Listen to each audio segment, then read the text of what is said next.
Hello my friends, AmyR here with Prairie Paper and Ink. Welcome back to my channel and another STAMPtember limited edition exclusive. Today's collab is with Paper Rose Studio and this is the Thankful Florals set. This video is going up significantly later in the day. I am so behind. However, as of doing this voiceover and when this gets uploaded, the set is still available. I will have links, like always, to the set with the dies, and everything else I used, as well as to the Paper Rose Studio product line, because there's a lot of fabulousness to check out. And then, as always, with the STAMPtember limited edition exclusives, these are one and done, so when they sell out, they are not restocked. But there are plenty of other fabulous products to choose from. So, I heat embossed the floral image from the set onto some watercolor paper using anti-static powder, clear embossing ink, and then Simon's Detail Gold embossing powder. Melted that with my heat tool, and then we're going to do some really simple watercoloring using Simon's Pawsitively saturated inks.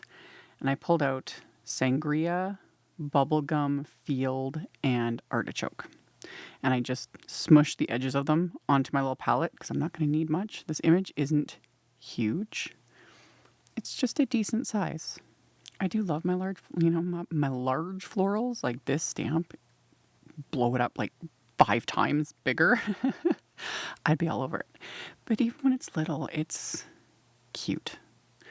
And in some ways, you actually have a little more options with smaller images, especially for someone like me. I've talked about this a lot. I prefer making like A2 size cards, so 4¼ by 5½ inches. That's not a lot of real estate.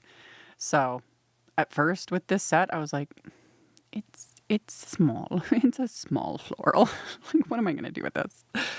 Oh, I like it. It's really pretty.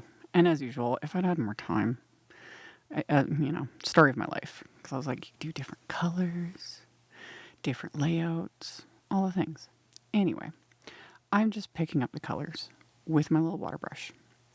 And as you see, I swirl my brush in the ink. I paint it at the base of the petal. And then what you can't see is I swipe my brush on a cloth off to the side to wipe off any excess ink. And then I pull that color out a bit. So that's how I get the deeper color towards the base where I first applied it. I wipe off the brush and then I pull it out towards the edges. And then I get that gradient of color using just the one color of ink. And many inks will do this. Simon's Pawsitively saturated inks, obviously. The Altenew fresh dye inks, distress inks, oxide inks, Concord 9th inks. Those are all the ones I can speak to personally because those are ones I personally own and use. There are many fabulous inks out there, and I'm sure there's other ones that work in the exact same way and they're fabulous as well. I just don't have them. I've only got so much space and so much in my own budget, you guys, but just so we've cleared all the bases. So I use the 2 different shades of green for the little bit of greenery because we have 2 different types of leaves there. And then I did go back and add just a little bit more to that lighter pink one with that bubblegum ink just because it is so light. And then what I ended up doing off camera is I actually stamped this image again, just the one end of it, the one more closed peony, I guess, and watercolored it with the bubblegum. And we'll get to that in a second. So I fussy cut them because I didn't have the coordinating wafer dies. So I'd fussy cut that image and I set it aside. And then I pulled out Simon's Pepita background. Love this. I love this background stamp. And I just put it face up on my desk. You could use it in a stamp position or two, but I just put it face up on my desk and I inked it up with Simon's Ballerina Pawsitively saturating, just very pale pink ink. And I pressed some cotton candy cardstock into it. So then I've got my background and there's that extra little floral. I just stamped that end on the remaining bit of watercolor paper, watercolored it the exact same, and then cut it out. And then this tag, I don't have a link for these. I had bought these forever ago. Some had come in one of Simon's card kits, I'm pretty sure, and then I'd bought a couple extra packs, and they're not available anymore. However, I'll link to the CZ Design tag wafer die set, because that's just a good set to have, because you got a bunch of like nesting tag shapes. And you could do something similar with that and like some Nina Desert Storm cardstock. It would work fabulously. That's what I would have done if I didn't have still a bunch of these tags to use up. So I white heat embossed one of the sentiments from that Thankful Floral set onto the tag. And then to enhance my tag a little bit, I'm going to add just a little bit of glitter cardstock from this is Altenew's Pink Brilliance glitter cardstock, the rhodolite color, which current obsession. I used that in the video that would have gone up this morning. Yeah. It's just a really pretty color. So I trimmed it down. I just trimmed 2 narrow little strips of it just to adhere to the bottom of this tag. So I'm going to adhere those into place with liquid glue. And then the other thing I don't have a link for is the ribbon. Those of you that have followed my content for many, many years will know this is MISTI's sheer polka dot ribbon. Oh, I have full rolls in almost all the colors, if not all the colors that were available a million years ago. And yeah, love this stuff. So I pulled out this one and threaded that through the hole in the top of the tag, tied it in a bow. Takes a minute. This is sped up in editing, just like the watercoloring was as well. It was sped up in editing. It didn't take that long because it's not a huge image, but sped up in editing. I don't move this quickly, and yeah, things also aren't as streamlined. You know, this is the beauty and magic of editing. Y'all don't hear me, you know, swearing and dropping things and whatever else. Chaos, just chaos. Okay. Anywho. Once the bow was in place, I put some Big Mama foam tape on the back of that tag and popped it onto this panel. And then I had die cut some scraps of white cardstock with Simon's FIDDLY leaf wafer die. This one I have used a legit, probably at least 1,000,000 times. It's such good filler, you know? So I die cut it from the white cardstock, and then I just snipped it apart like this. You know, I die cut multiples of them, and I'm just going to use them as filler. So just cutting the pieces that I want and then adhering them to go behind these florals. So a couple of these I'm adhering directly to the tag, and then I'm going to adhere the other ones directly, basically directly to the back of these floral pieces.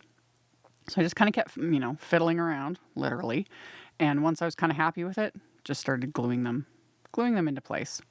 And then once I've got the filler, you know, adhered, I'm going to also adhere that extra little watercolored peony to the back of those little florals there. It just kind of finishes it off. And then this I'm also going to pop into place with the Big Mama foam tape. So trim a bit of that down, and then this will also hold all those pieces together. The glue does its job, but, you know, I've got bits hanging off the edge and all that kind of stuff. So I get that into place, and then I can adhere this to the card front. And then my card base is a top folding A2 white note card. So 4 1/4 by 5.5 inches. Surprise, surprise. Oh, and splatter. I do the splatter, then I do the card base. So white gouache, I put the card front into my splat box. I put white gouache on my little palette, and then I add a bit of water to it to thin it down.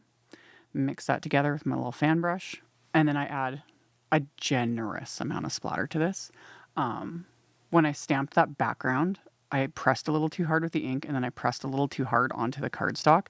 So I got like smushes of ink here and there. Not a lot, but enough. So a good amount of splatter covers that up. After I actually strategically placed a couple little blobs here and there too, just to cover stuff up. That's the beauty of it. So I let that dry, and then my card base, like I said, top folding A2 white note card. I'm going to stamp that floral with the ballerina ink, and then I decided to use the sympathy sentiment from the set. There's multiple sentiments. This is definitely a good little set. Just the sentiments, because you've got hugs and hello and smile, and then all the scripty ones. We've got sympathy, thinking of you, thank you, missing you, happy birthday. Love that. I love little sets like this where you can just do the floral as your like focus, and then just switch up the sentiments and make a bunch for different occasions, that sort of a thing. So I stamped the sentiment with the sangria ink, adhered the card front to the card base, and then as my final little embellishment, I used these red Jasper gem sparkles from Altenew. The color is a little unexpected, but it just works with that like sparkly cardstock and that sangria ink color. And these are peel and stick. They're self-adhesive, so I just peel them off, stick them to the card front, and that finished off the card. So, like I mentioned, I will have links to everything with the exception of just the ribbon and that tag. But everything will be linked in the description box below, so you can check that out if you are interested. Thank you all so very much for hanging out with me, thumbs upping and commenting. It really does help, and I really appreciate it. Subscribe if you haven't. I'd love to have you, and I'll see you all very soon in the next video. Bye. Thank you so much to my amazing Patreon supporters. For anyone that might be interested in joining my Patreon community and supporting me, the link to my Patreon is in the description box below the video. For everyone else, as always, thank you all so much for taking the time to watch my videos, for thumbs upping, commenting, subscribe if you haven't. I'd love to have you. And here's a couple other videos for you to check out in case you missed them. Bye!